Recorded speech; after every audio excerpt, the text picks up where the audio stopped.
Sen video mu çekiyorsun? Video çekiyorsun sen şu anda. Al böyle sen tut beni böyle. Tut hem ben de çıkayım al burada gözüksün. Al abi böyle nabit çıkarttık.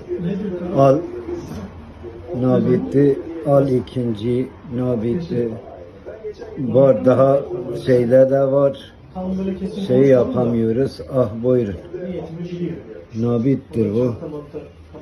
Bu Denizli 6. İsmet Usta'nın sayesinde o derenin su akışını bilmiyorduk.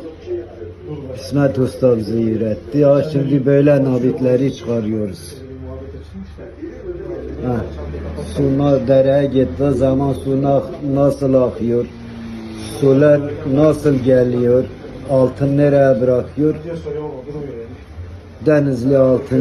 İsmet